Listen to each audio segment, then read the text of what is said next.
جتنے دن اللہ توفیق دے، فرض نماز تو فرض ہے، نوافل بھی پورے کرنے کی کوشش کریں۔ باقی ایک بات یاد رکھیں کہ یہاں جو نمازیں پڑھائی جاتی ہیں فرض، وہ اول وقت میں ہوتے ہیں۔ ہمارے علاقوں میں، ہمارے ملکوں میں، پاکستان میں، ہندوستان میں، بنگلہ دیش میں، افغانستان میں جہاں حنفیت ہے، وہاں وہ آخری وقت میں نماز پڑھتے ہیں۔ ویسے دونوں یہ وقت جو ہیں حضور نے تعلیم فرمائے ہیں۔ اللہ نے جبریل علیہ السلام کو بھیجا، جبریل امام بنے اور حضور مقتدی بنے۔ اس کو بزرگ کہتے ہیں کہ تعلیم الاکابر من الاصاغر، کہ کبھی بڑا بھی چھوٹے سے پڑھتا ہے۔ اب حضور کا شان کہاں اور جبریل کہاں، لیکن دین سیکھنا تھا۔ اس نے 5 نمازیں اول وقت میں پڑھائیں اور 5 نمازیں جو ہیں وہ آخر وقت میں پڑھائیں، اور فرمایا کہ یہ اوقات ہیں، ان کے درمیان جو ہے وہ وقت ہے۔ اس کی مثال مثلا یوں سمجھ لیں کہ ظہر کی نماز کا وقت جو ہے وہ زوال کے بعد سے شروع ہوتا ہے اور اس کو عصر سے پہلے پہلے وہ ختم ہوتا ہے۔ تو جو اول وقت میں پڑھیں گے ان کا بھی ایک یعنی اچھا ارادہ ہے کہ بھئی ہم نماز پڑھ لیں، خدا نہ خواستہ موت آ جائے، نماز رہ جائے، لہذا اول نماز تو ادا کریں نا۔ اور امام شافعی رحمۃ اللہ علیہ، امام احمد بن حنبل رحمۃ اللہ علیہ، ان کے نزدیک جمع بین الصلاتین ہے۔ مقصد ہے کہ اگر سفر میں ہیں تو ظہر اور عصر ملا کے پڑھ لیں، پھر مغرب اور عشاء ملا کے پڑھ لیں۔ لیکن امام ابو حنیفہ رحمۃ اللہ علیہ وہ اس بات کے قائل نہیں۔ وہ کہتے ہیں کہ بھی نماز جو ہے ان الصلاۃ کانت للمؤمنین کتابا موقوتا، و تعیین ہے، موقوت معین۔ لہذا وہ فرماتے ہیں کہ حقیقی جمع جو ہے وہ تو مزدلفہ میں ہے، وہاں حقیقی جمع ہے کہ آپ جب بھی پہنچیں گے پہلے مغرب پڑھیں گے پھر عشاء پڑھیں گے، نہ راستے میں پڑھیں گے نہ عرفات میں پڑھیں گے۔ اس کے علاوہ امام صاحب فرماتے ہیں کہ اگر جمع کرنا ہو تو اس کی صورت یہ ہے کہ ظہر کو لیٹ کر دیں، آخر وقت میں پڑھیں، فارغ ہو کے 5-10 منٹ کے بعد عصر کا وقت ہو جائے گا، پھر عصر پڑھ لیں۔ تو دونوں نمازیں اپنے وقت میں بھی ہوں گی اور جمع بھی ہوں گی۔ اور وہ بھی حدیث پاک ہے کہ حضور سفر میں تھے،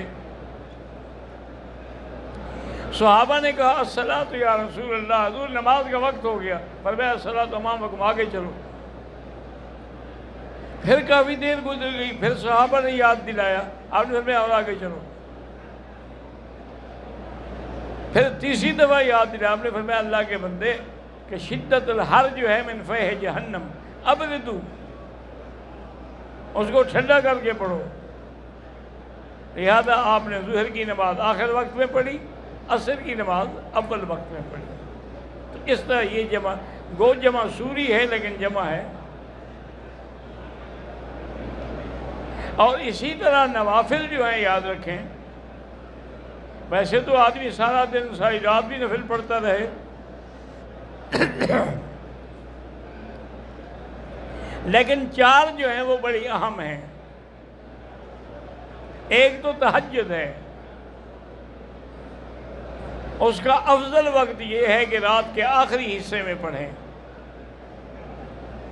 لیکن اگر آخری حصے میں پڑھنے کا یقین نہ ہو، نیند نہیں کھلے گی، کوئی نہیں تو پھر عشاء کے بعد فوراً بھی پڑھ سکتے ہیں، وہ بھی تہجد شمار ہوگی۔ یعنی نیند کو چھوڑ کے تہجد پڑھنا، یہ بھی تہجد ہے۔ اور دوسرا ہے اشراق۔ اشراق کیا ہے کہ جب سورج طلوع ہو جائے اس کے 10 منٹ کے بعد وقت شروع ہوتا ہے۔ بہت سارے ہمارے حاجی بھائی یہاں گھڑیاں دیکھتے ہیں، ان پہ شروق لکھا ہوتا ہے، تو وہ شروق شمس ہے، سورج نکلنے کا وقت ہے، اشراق کا وقت نہیں ہے۔ وہ اشراق کا وقت اس سے 10 منٹ بعد ہے۔ اس میں یہ ہے کہ 2 رکعت پڑھیں، 4 رکعت پڑھ لیں۔ اسی طرح یاد رکھیں کہ اوابین ہیں جو مغرب کے بعد ہیں، یہ نوافل ہیں جن پر مداومت کریں، کوشش کریں کہ جتنے دن مکہ مدینے میں ہیں فرض نماز نہیں، آپ کی نفل بھی قضا نہ ہو۔ اور بعض اوقات یہ بھی کوشش کریں کہ نفل پڑھنے کے بجائے جو نمازیں قضا ہو چکی ہیں ان کی قضا ادا کرتے رہیں، تو اس میں ثواب بھی زیادہ ہوگا اور آپ کی جو نمازیں رہ گئیں وہ بھی ادا ہو جائیں گی۔ اور ہر چیز میں اخلاص ہو، یہ نہیں ہے کہ آپ نماز پڑھ رہے ہیں جیسے حضرت شیخ سعدی رحمۃ اللہ نے لکھا ہے کہ بس زبان تسبیح ہو در دل گاؤ خر، کہ زبان پہ تو تسبیح ہو لیکن اندر کھوتے کھڑا ہے، گدھا بندھا ہوا ہے۔